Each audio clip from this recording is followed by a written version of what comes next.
بسم الله الرحمن الرحيم الحمد لله رب العالمين والصلاة والسلام على أشرف الأنبياء والمرسلين وعلى آله وصحبه أجمعين اللهم لك الحمد شكرا ولك المن فضلا ونستغفرك يا حي يا قيوم صل وسلم عدد علمك على عبدك ورسولك وحبيبك سيد المعصوم سيدنا محمد وعلى آله وصحبه وأهل محبته وأصلح شؤون الأمة وفرج عنا الهموم والغموم يا حي يا قيوم رب اشرح لي صدري ويسر لي أمري واحلل عقدة من لساني يفقهوا قولي. Al-Imam Al-Ghazali menyatakan di dalam kitabnya Mukashafatul Khulub, Al-Bazzar melalui sanad hasan meriwayatkan bahawa Ar-Rahim itu adalah sesuatu yang bergantung di arasy Allah Ta'ala dan berbicara dengan bahasa yang fasih. Lalu ia mengatakan, Ya Allah, sambungkanlah orang yang menyambungkan aku, putuskanlah orang yang memutuskannya.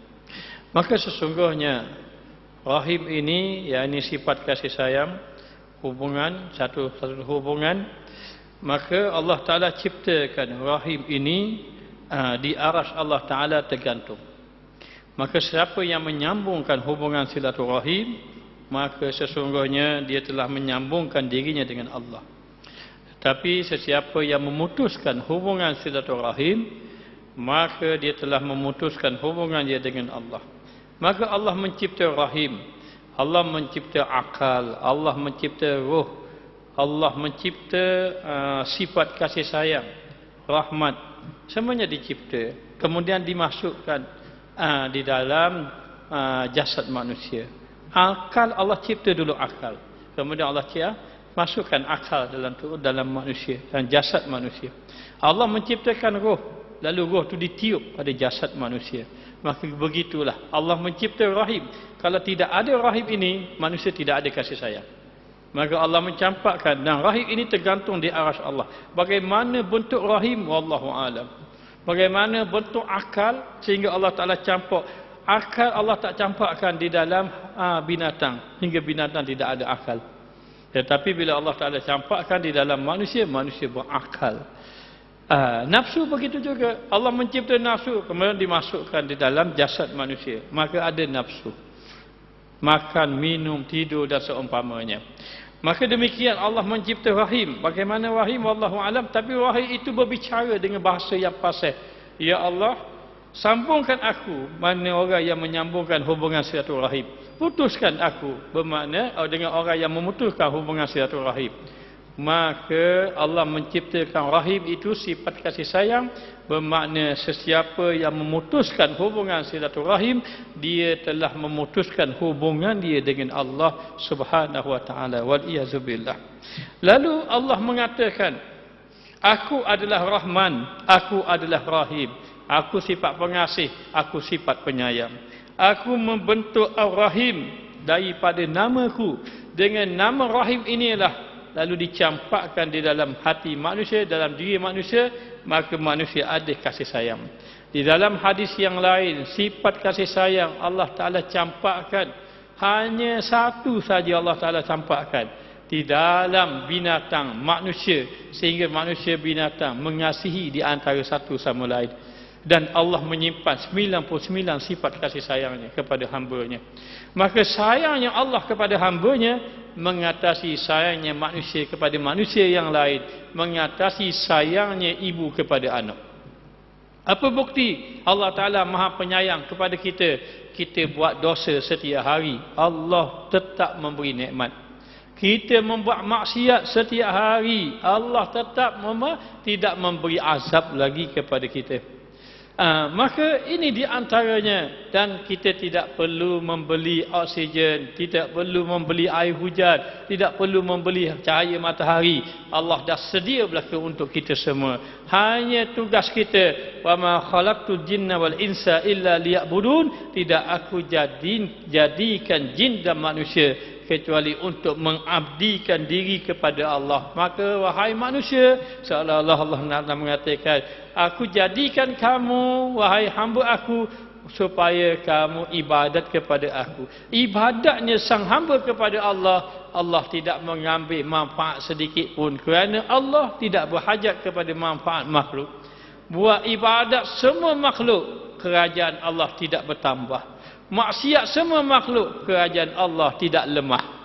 Kerana sesungguhnya Allah tidak berhajat kepada sesuatu. Maka kitalah yang berhajat kepada Allah Ta'ala. Maka Allah Ta'ala mengatakan, aku akan memutuskan hubungan dengannya, yakni rahim akan memutuskan.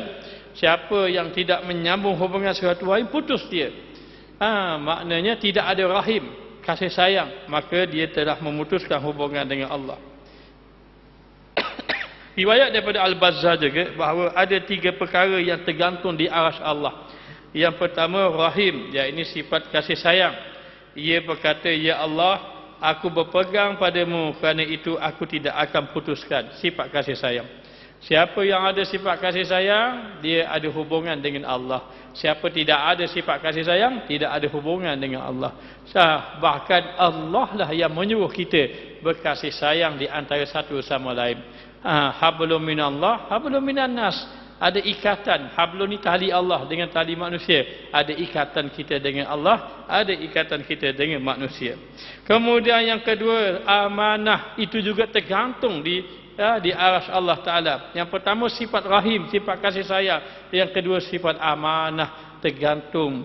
Maka apa kata sifat amanah? Sifat amanah ini berkata, bagaimana sifat amanah? Wallahu a'lam. Bagaimana akal, bagaimana nafsu, bagaimana roh, bagaimana sifat kasih sayang, bagaimana sifat amanah, Allah cipta dulu. Lepas tu Allah Ta'ala campak. Banyak sifat amanah itu masuk dalam jiwa orang, banyak sifat amanah lah dia. Maka dikatakan bahawa amanah ini berkata, ya Allah, aku bergantung padamu, kerana itu aku tidak akan khianati. Maka bermakna sesiapa yang mengkhianati, bermakna dia telah mengkhianati hubungannya dengan Allah Subhanahu wa Ta'ala. Ya ayyuhallazina amanu, wahai orang-orang yang beriman, hendaklah kamu menunaikan amanah. Hendaklah kamu menunaikan anta'addul amanati ila ahliha. Hendaklah kamu menunaikan amanah kepada orang yang di bawah kamu. Dan yang ketiga, kenikmatan. Allah jadikan nikmat. Maka kita makan nasi ada nikmat, kita tidur ada nikmat. Maknanya, maka Allah bagi nikmat. Maka nikmat itu Allah Ta'ala campur. Sebab itu bila Allah Ta'ala tarik nikmat, kita makan nasi yang sama, buah yang sama, tapi tak rasa selera. Bila sakit saja, maka Allah Ta'ala pegang sikit nikmat tadi. Aku bagimu nikmat ni, aku tarik kamu nikmat. Dulu makan buah ni manis, buah ni tetap manis. Orang lain makan manis, kita pahit tak apa. Orang lain makan selera, kita tidak selera. Dulu hak ni yang kita suka, tapi hari ni tak boleh makan. Benda yang sama je rasa. Kenapa? Nikmat tu Allah pegang. Allah bagi, Allah pegang. Maka nikmat itu berkata, ya Allah, aku bergantung padamu, kerana itu aku tidak mengingkarinya. Maka Allah nikmat itu mengikut perintah Allah. Kenapa makan tak ada selera, tak ada nikmat? Kerana nikmat itu ditarik oleh Allah. Allah lah yang menentukan segala-galanya. Maka demikian, 3 tergantung di arasy Allah. Rahim, sifat kasih sayang. 2 sifat amanah. 3 segala kenikmatan. Bergantung dekat negeri akhirat, dekat arasy Allah Ta'ala. Lalu Al-Bazzar meriwayatkan lagi, dan juga Al-Imam Baihaqi meriwayatkan bahawa tukang cap bergantung pada tiang arasy Allah Ta'ala. Tukang cap bergantung pada tiang arasy Allah Ta'ala. Apabila rahim disakiti, macam mana rahim disakiti? Seperti orang putus hubungan silaturahim, yakni antaranya kemaksiatan dilakukan dan lancang, yakni melampaui batas kepada Allah Ta'ala. Allah Ta'ala mengutuskan untuk cop hati itu. Cop pula tergantung. Tukang cop tergantung. Orang ini putus hubungan silaturahim, Allah Ta'ala, Allah terang, wahai tukang cop hati dia, dicopkan hati dia. Maknanya siapa yang derhaka pada Allah, siapa yang buat maksiat, maka ditugaskan tukar job tadi, maka diutuskan, Allah utuskan untuk job hati orang itu. Setelah itu dia tidak memahami sesuatu, setelah itu dia tidak ada kebaikan apa-apa. Kenapa kita bagi nasihat? Kenapa orang tidak beriman itu tidak beriman? Beri nasihat tak beri nasihat, sawaun alaihim a'anzabtahum allamtum la yu'minu, sama aja. Kenapa? Kerana disebut khatamallahu ala qulubihim, dicop hati mereka. Tukang cop itu ada. Tukang cop itu maknanya telah diperintahkan. Bila orang ini buat macam ni je, dia buat maksiat je, Allah Ta'ala kata cop hati dia, dicop hati dia. Bila cop hati dia, tidak faham apa-apa, tidak dapat memahami, tidak ada kebaikan. Kerana apa? Kerana sudah dicopkan hatinya. Sebab itu, kalau kita buat maksiat, akhirnya tinggal ibadat dengan tak tinggal ibadat sama je. Tak ada rasa susah hati, tidak rasa bersalah, tidak rasa apa-apa. Sebab apa? Itu tanda hati sudah dicop. Wal iyazubillah. Sebab itu dia kata, jangan biar dicop. Wa atbi'is sayyi'ata hasanata tamhuha. Kalau kamu terjatuh buat maksiat, wa atbi'is sayyi'ata hasanah, ikutilah kejahatan kamu dengan kebaikan. Pastikan kebaikan itu tamhuha, menghapuskan kejahatan tadi. Ayat itu hadis Nabi. Allah berfirman, innal hasanati yuzhibnas sayyi'at. Sesungguhnya kebaikan-kebaikan yang kamu buat menghilangkan kejahatan. Menghilangkan kejahatan. Maka ini sahabat Nabi, dia jumpa satu orang wanita, faqabbalahu. Qabbala ni dikucup, wallahu a'lam, pipi ke mata telinga ke tak tahulah, tapi dalam hadis tu dia tulis sahabat Nabi tu ya qabbalahu. Siapa satu orang wanita, dia mengucupnya, dia pergi jumpa Nabi, dia tu penuh dah aku. Gitu bahasa Terengganu gitulah, penuh jana dah. Maknanya penuh jana dah, dia beritahu, qad halaktu ya Rasulullah, aku telah binasa ya Rasulullah. Rasulullah tak layan. Dia mari belum ni, aku punah dah, dia lari. Rasulullah tak layan. Masuk azan berkumandang. Berkumandang, Rasulullah sibukkan dengan menjawab azan bersama dengan sahabat, sibuk dengan sembahyang sunat. Lepas sembahyang sunat, Nabi sembahyang berjemaah, dia pun sembahyang jemaah. Dia mari pula. Rasulullah tanya, tidakkah kamu sembahyang dengan Rasulullah tadi? Ya, sesungguhnya kebaikan yang kamu lakukan menghapuskan kejahatan. Innal hasanat yuzhibnas sayyiat. Maka kalau kita buat maksiat, kita cepat-cepat bertaubat kepada Allah, kembali kepada Allah, dan kita memang banyak dosa. Sikit banyak je. Ada orang lebih banyak, ada orang lebih, ada boleh jadi kita lebih banyak pada orang begitu. Baik. Al-Imam Bukhari dan juga Al-Imam Muslim meriwayatkan, barang siapa yang beriman kepada Allah dan juga hari akhirat, hendaklah dia sambung akan silaturahim. Hendaklah dia sambung silaturahim. Dan barang siapa yang beriman dengan Allah dan juga hari akhirat, hendaklah dia bercakap dengan yang baik, ataupun dia ini diam. Man kana yu'minu billahi wal yaumil akhir. Orang yang beriman dengan Allah dan hari akhirat, hendaklah dia sambung silaturahim. Itu tanda dia beriman dengan Allah, beriman dengan hari akhirat. Man kana yu'minu billahi wal yaumil akhir. Siapa beriman dengan Allah dan hari akhirat, hendaklah dia bercakap baik, faliyakul khairan. Dan kalau cakap, tak boleh nak cakap baik sebab kita tak hati nak cakap, au yasmut, atau mudiam. Atau kamu diam. Nak kata hukum takut salah hukum.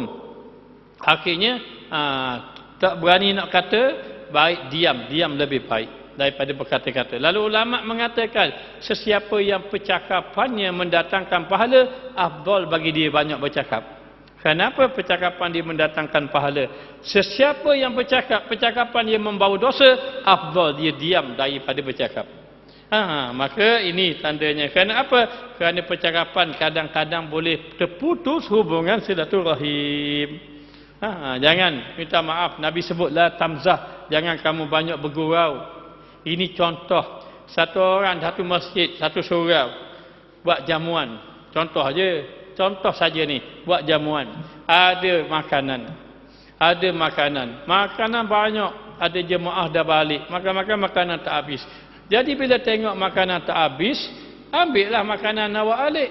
Lalu dia kata, "Guana awak alik lapar sangat ke?" Akibat perkataan ini, tak pergi masjid sampai ke mati. Tak pergi masjid, tak pergi surau ni, sampai ke mati. Tak pergilah. Berasa hati kita ni bukan lapar sangat, kita tambah balik. Dia kata depan orang ramai pula. Akhirnya sekali betul lah, satu orang baru balik daripada medan perang. Bukan baru balik, dia ini syahid pada jalan Allah. Baru daripada medan perang. Dia tentera Uhud, bukan tentera Badar. Tentera Badar semuanya ahli syurga, 313. Menempati Nabi 313. Maka tentera Uhud balik. Lalu bila balik sahaja, lalu berkata ahli keluarganya, "Untung kamu mati syahid, untung kamu masuk syurga." Nabi kata, "Mana tahu?" Boleh jadi dia ada mengeluarkan perkataan, boleh jadi ada satu perkataan yang menyebabkan dia tidak boleh masuk dalam syurga. Bahaya kita ni. Kita pun dah banyak cakap maknanya. Sebab tu Nabi pun bersabda, "Bihasbi mri'in minasyarri an yahkira akahu muslim." Kadang-kadang seseorang tu tidak sedar, seorang bila bihasbi mri'in minasyarri, dikira seseorang itu daripada syarri, daripada kejahatan, telah melakukan kejahatan, an yahkira akahu muslim. Yahkira ni maknanya merendahkan orang, mencela, mencemuh. Kamu telah melakukan satu kejahatan bila kamu mencemuh orang, mencela orang dengan perkataan yang tidak elok. Jadi jaga. Kenapa dia suruh kita bercakap baik-baik? Kenapa dia suruh diam? Kerana kalau kita tak bercakap dengan baik, boleh jadi terputus hubungan silaturahim. Baik. Di tempat yang lain ada meriwayatkan, barang siapa yang ingin diluaskan rezeki, maka disambungkan hubungan silaturahim. Ada yang menyatakan bahawa siapa yang nak panjang umur, maka disambungkan hubungan silaturahim. Maka orang yang nak luas rezeki, dia kena berbaik-baik dengan orang. Jangan ada permusuhan. Kadang-kadang kita berasa hati juga dengan orang. Orang kata, kadang orang fitnah kita dan seumpamanya. Maka kita nak tak nak, kita kena pegang juga, kita kena maafkan kesalahan orang. Pastikan pada jemaah kita nak tidur, kita dah niat dengan Allah. Tidak ada lagi orang yang menuntut di atas kita, walaupun ataupun kita menuntut dia. Kerana apa? Kerana kita maafkan segala kesalahan orang. Rasulullah beritahu kepada Siti Aisyah, pastikan sebelum tidur khatam Quran. Pastikan sebelum tidur ni, kamu ini menyebabkan orang lain mendapat rahmat. Jadi akhirnya tidur baca Qul Huwallahu Ahad 3 kali. Dan nak tidur, maafkan segala kesalahan orang. Maka dikatakan bahawa bila kita menghubung silaturahim, kita membuang segala sifat kebencian dan seumpamanya, maka dikatakan rezeki kita akan jadi luas. Rezeki ni, kita kalau sebut rezeki, kita nampak duit saja. Rezeki ni ada 3. Rezeki tu ada 3. Apa dia? Satu, rezeki dunia. Rezeki dunia Allah beri belaka. Orang kafir Allah beri. Allah beri belaka. Beriman tidak beriman, fasik, taat, semua Allah beri rezeki. Allah bagi belaka rezekinya. Walladzina kafaru yatamatta'un wa yakuluna wa yatamatta'un. Orang yang tidak beriman tu, mereka itu makan, mereka itu berseronok-seronok. Kama ta'kulu an'am, mereka makan tapi macam makan binatang ternakan. Wan naru maswal lakum, disediakan api neraka. Jadi dikatakan ya'kulu wa yatamatta'un, mereka berseronok-seronok, mereka makan. Itu rezeki apa? Itu rezeki dunia. Walladzina kafaru wa yatamatta'una wa ya'kulu, makan berseronok, itu rezeki dunia. Maka ada 3 rezeki. 1 rezeki dunia, 2 rezeki agama. Rezeki agama khas kepada orang-orang yang beriman, yang beramal saleh. Rezeki agama. Ini rezeki ni dapat datang masjid. Rezeki ni Allah beri telinga kita mendengar kebaikan. Rezeki kita boleh semayang berjemaah. Rezeki ini orang semayang berjemaah di masjid itu khairum minad dunya wa ma fiha, lebih baik pada dunia dan segala isi. Satu hari sahabat bersedih. Rasulullah tanya, kenapa bersedih? Unta merah saya hilang. Lah, unta merah ingat sembahyang hilang. Maknanya, ya Rasulullah, rakaat mana besar dengan unta merah? Kata Rasulullah, Satu rakaat itu lebih besar daripada dunia yang penuh dengan unta-unta merah. Khairum minad dunya wa ma fiha. Ini rezeki agama. Rezeki agama kena tengok ikut pandangan mata hati. Rezeki dunia tengok dengan mata zahir. Oh, banyak piti sudah. Maknanya banyak harta itu rezeki dunia. Rezeki ada 3 ya. 1 rezeki dunia, 2 rezeki agama, 3 rezeki akhirat. Bila rezeki akhirat? Rezeki akhirat bermula daripada sakaratul maut, husnul khatimah. Ya Allah biha, ya Allah biha, ya Allah bi husnul khatimah. Siapa yang dapat husnul khatimah, itu dia dapat rezeki akhirat. Bermula daripada husnul khatimah sampai kepada akhirnya dia dapat rezeki akhirat. Rezeki akhiratlah yang sebenar-benar rezeki. Itu yang paling sebenarnya. Sebab itulah sahabat tinggal. Ketika mana datangnya ayat lan tanalu birra hatta tunfiqu mimma tuhibbun, kamu tak akan mencapai kebaikan sehingga kamu membelanjakan harta apa yang kamu kasih. Sahabat terus beri tanah di Bairuha, terus beri pada Allah dan Rasul. Kenapa? Kerana nak ambil rezeki akhirat. Hilang rezeki dunia, zahir hilang, hakikatnya tidak hilang. Baik, kita tengok.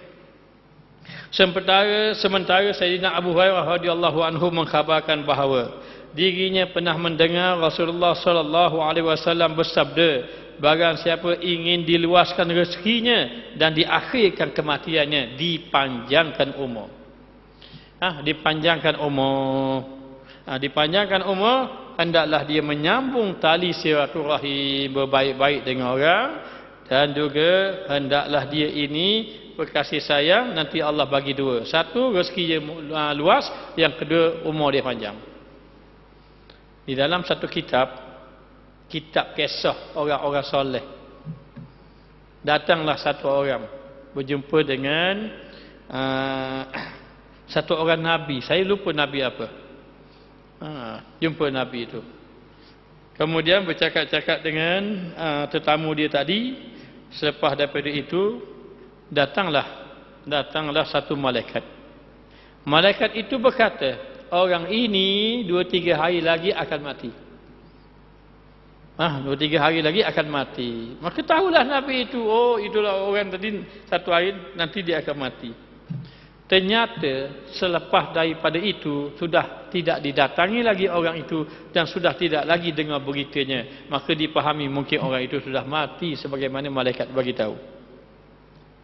Tiba-tiba satu hari dia bertemu dengan orang itu, terkejut dia. Lah, tak mati lagi. Tak mati lagi, terkejut dia. Lalu dalam keadaan macam itu, orang itu datang rumah dia, rumah sang Nabi tadi. Sang Nabi ini terkejut. Oh, tak mati lagi rupanya. Tapi takkan, mana mungkin malaikat itu berdusta. La ya'sunna ma amarahu wa yaf'aluna ma yu'maru. Malaikat itu berkata ikut perintah Allah. Maka baliklah sang lelaki tadi.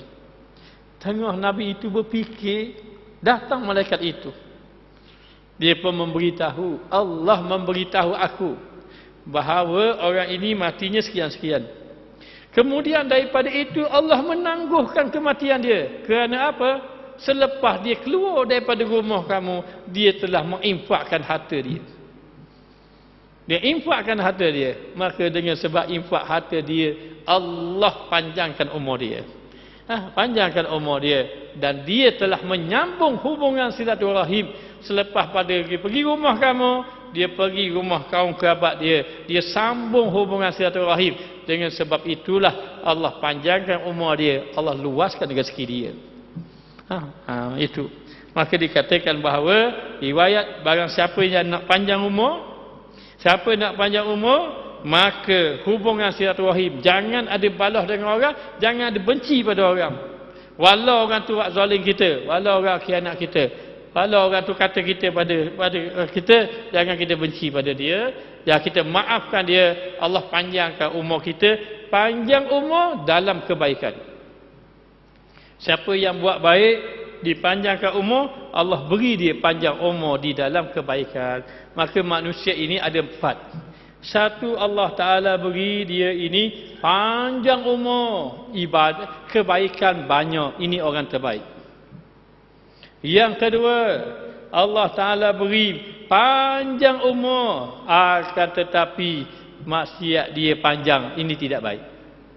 Yang ketiga, Allah beri pendek umur tetapi ibadat dia banyak. Ini untung juga. Yang keempat, Allah beri pendek umur, ya ibadat dia pun pendek juga. Ini pun tidak baik. Yang baik, ibadat banyak. Pendek umur, ibadat banyak. Itu bagus. Lagi bagus, panjang umur, ibadat banyak. Lagi bagus.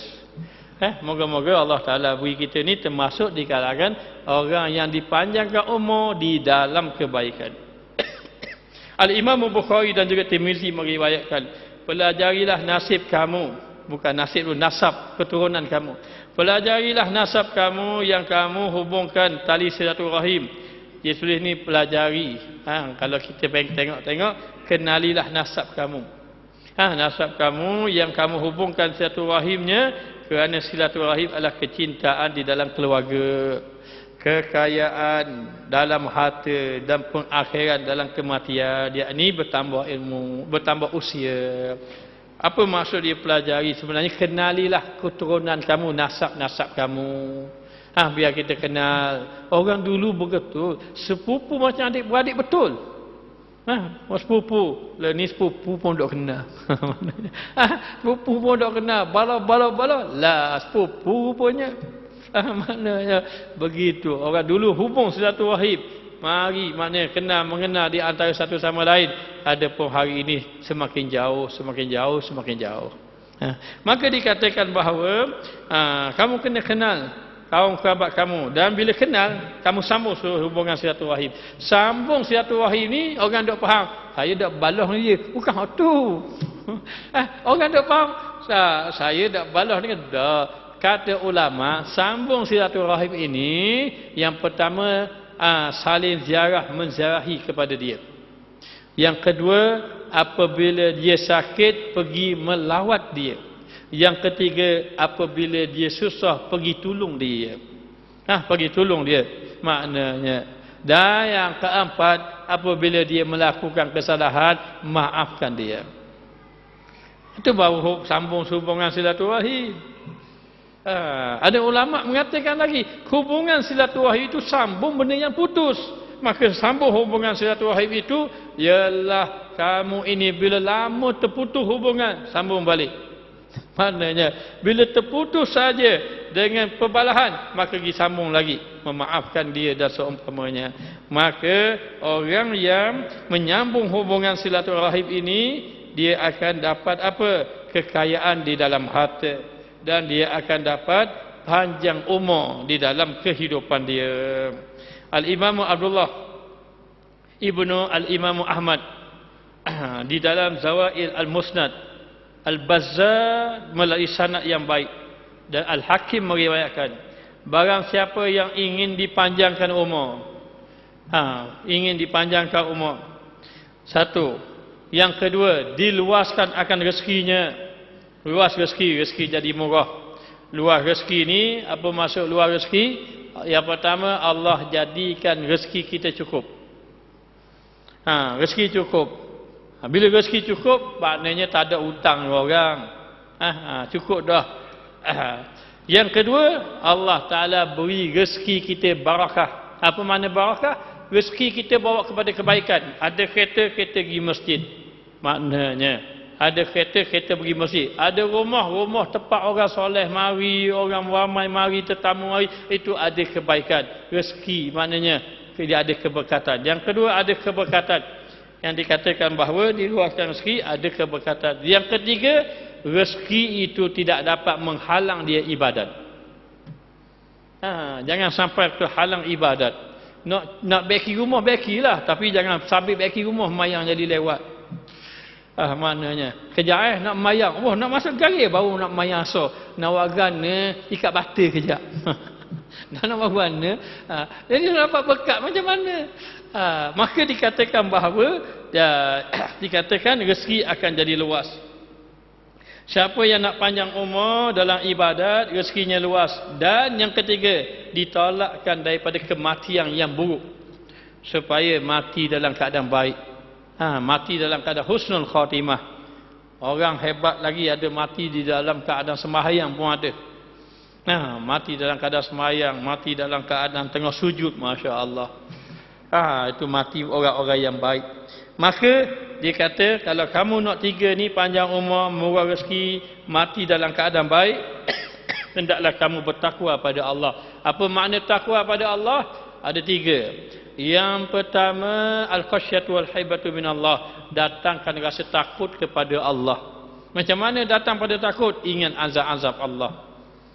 Yang kedua, imtisalu awamirihi wajtinabu nawahihi sirran wa alaniyah. Yang kedua, takwa ialah kamu melaksanakan segala perintah-perintah Allah, kamu tinggalkan segala larangan Allah Subhanahu wa taala, sama ada terang-terangan ataupun tersembunyi. Yang ketiga tanzihul qulub, yakni kamu adakan penyucian hati dengan sembahyang banyak, dengan zikir banyak, dengan banyak bertaubat kepada Allah.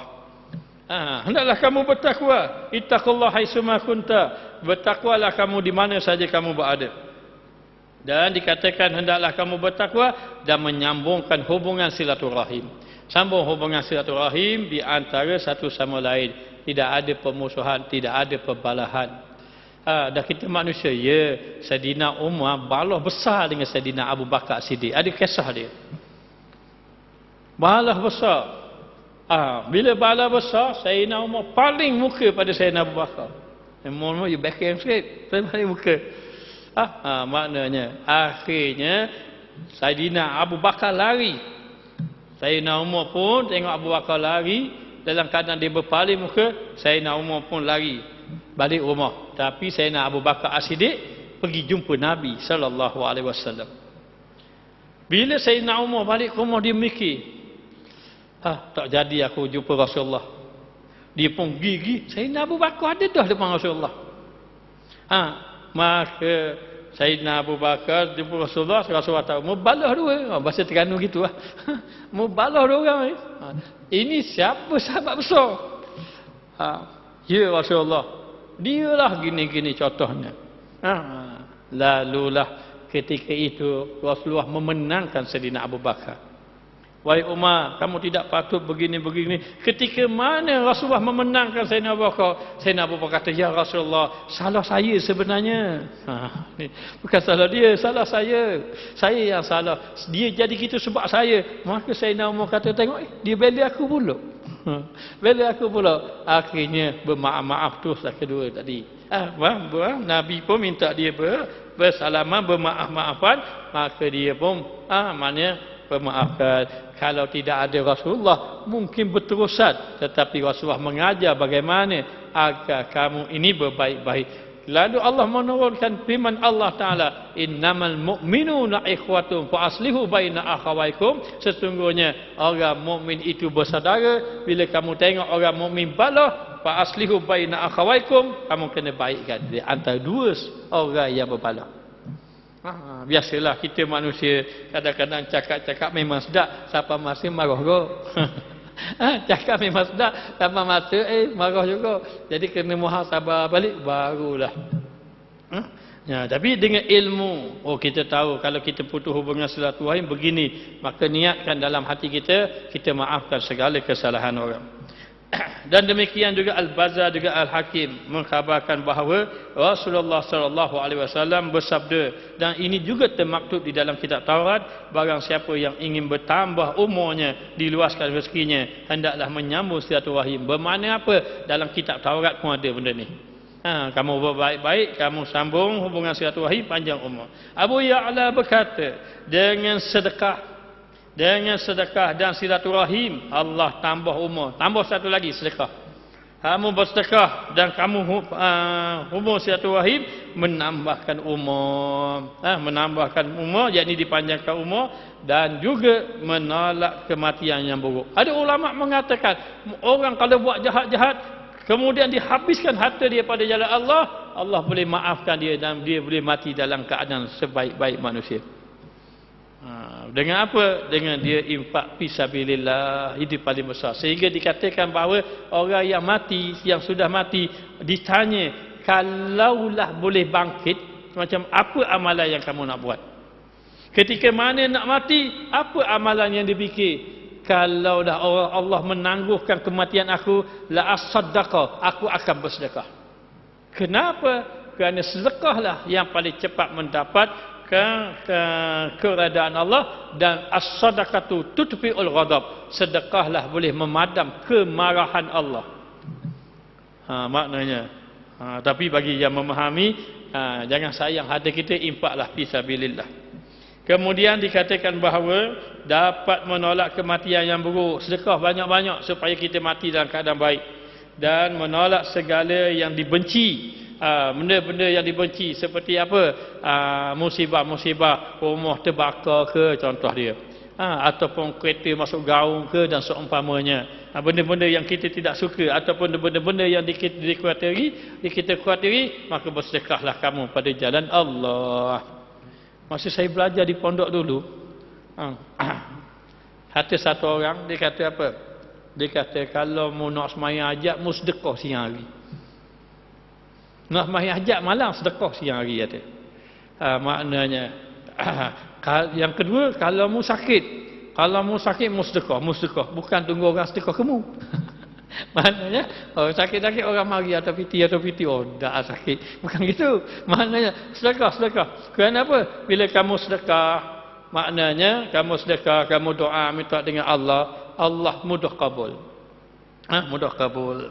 Maka dikatakan bahawa, Abu Ya'la dia menyatakan, di tempat yang lain, dalam kenyang riwayat yang lain, berkata seorang lelaki daripada Qatsam, datang orang itu kepada Nabi SAW ketika mana baginda berada bersama dengan sekumpulan sahabatnya. Lalu ia bertanya, adakah engkau ini utusan Allah? Dia tanya sahabat Nabi, adakah yang mengaku utusan Allah? Kamu ni utusan Allah? Rasul kata, ya benar. Ini seorang lelaki duduk depan sahabat, tiba-tiba datang seorang lelaki tanya, kamu ke Rasulullah? Kamu ke yang mengaku utusan Allah? Rasul kata, ya benar. Ya Rasulullah, amalan apa yang Allah suka sekali? Dia terus tanya. Kenapa dia bertanya? Kadang-kadang ada orang yang beriman di tangan sahabat. Sehingga ada satu orang sahabat tu, dia pergi tawaf, ya Karim, ya Karim, ya Karim, ya wahai Allah yang mulia. Nabi ikut belakang dia, ya Karim, ya Karim. Dia pun berhenti. Hei orang muda, apa mu ni ejek-ejek aku ke? Dia pun senyap ayat. Tawah lagi, ya Karim, ya Karim. Nabi pun kata, ya Karim. Dia berhenti. Mu ni ikut ejek-ejek aku kata gitu.